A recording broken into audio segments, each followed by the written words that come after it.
আগামী রবিবার সন্ধ্যায় বিশ্বকাপের মেগা ফাইনালে নামছে আর্জেন্টিনা ও ফ্রান্স। তার আগে রবিবাসরীয় শীতের ভোরে টাটা স্টিল কলকাতা 25K ম্যারাথনে মেতে উঠবে শহর Kolkata. 10K 25K champions with disability senior citizen run ও আনন্দ রানে অংশ নেবেন প্রায় 15,000 প্রতিযোগী। এবারে টাটা স্টিল কলকাতা 25K ম্যারাথনের অ্যাম্বাসাডর অভিনব বিন্দ্রা। ম্যারাথনে অংশগ্রহণকারীদের উদ্বুদ্ধ করতে শুক্রবারই শহরে আসছেন 2008 বেজিং অলিম্পিক্সের সোনাজয়ী শুটার। বুধবার ম্যারাথনের রুট ম্যাপ প্রকাশিত হয়ে গেল। অনুষ্ঠানে উপস্থিত ছিলেন মেয়র পরিষদ দেবাশিস কুমার, কর্নেল সুদীপ মাঝি, রেস ডিরেক্টরেট হুগো জোন্স, রাজ্য অ্যাথলেটিক অ্যাসোসিয়েশনের সহ সভাপতি কমলেশ চট্টোপাধ্যায়।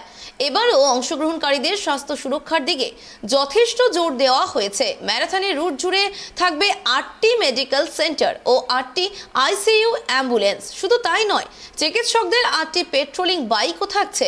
এই ধরনের ইভেন্ট রাজ্য অ্যাথলেটিক্সে নতুন প্রতিভাদের তুলে আনতে সাহায্য করবে বলেই মনে করেন রাজ্য অ্যাথলেটিক্স অ্যাসোসিয়েশনের সহ সভাপতি Kamlesh Chattopadhyay.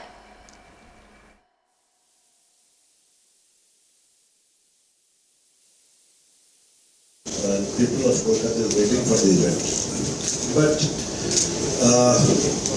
for this event it's required many technical supports.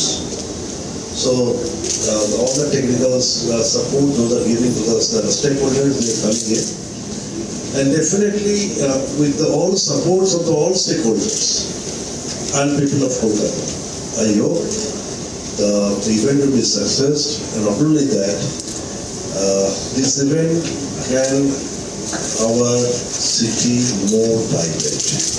অ্যাথলেটিক্সের ক্ষেত্রে তো অবশ্যই ইম্পর্টেন্ট, কারণ এখানে দেখুন মাস পার্টিসিপেশন হবে। মাস পার্টিসিপেশন এরা তো ধরুন অনেক সময় মনে হতে পারে ইটস জাস্ট অ্যান এনজয়মেন্ট, এলাম খেললাম চলে গেলাম, কিন্তু এটার মধ্যে যে সোশ্যাল ইম্প্যাক্টটা হবে সেই সোশ্যাল ইম্প্যাক্টটাকে আমাদের আগামী দিনে অ্যাথলেটসদের হেল্প করবে। এটাই হচ্ছে মূল লক্ষ্য আর কি। ধরুন caste, creed and colour irrespective of participate করছে, রেঞ্জিং ফ্রম 6 to 90। এই যে মাস পার্টিসিপেশন, সোসাইটি ইটসেলফ অ্যাথলেটিক্সে বা ম্যারাথনে পার্টিসিপেট করছে, এর একটা ইম্প্যাক্ট তো সোসাইটিতে যাবেই, এবং তার মাধ্যমে আমাদের রাজ্যেও অনেক বেশি লোক আগামী দিনে অ্যাথলেটিক্সের বিভিন্ন বিভাগে আসবে। ধরুন ম্যারাথন ইটসেলফ হেল্প তো একটা ইভেন্ট ম্যারাথন, কিন্তু অন্যান্য ইভেন্টের ব্যাপার আছে, সেখানেতে যার যেটা অ্যাপটিচিউড, যার যেটাতে মানে আমি কি বলবো, যা ইচ্ছা আছে বা যার যেটাতে ভালো লাগে তাকে তাতেই ডেভেলপ করাতে হবে। ওয়েস্ট বেঙ্গল অ্যাথলেটিক অ্যাসোসিয়েশন সেটা করছে। এখন সবাই 10 জনের মধ্যে হয়তো 2 জন উঠলো, বাকি 8 জন পড়ে গেল। লোকে তো 8 জনকে নিয়ে ভাবছে, কিন্তু 2 জন যে উঠলো সেটার কথা আর বলছে না। That is the problem.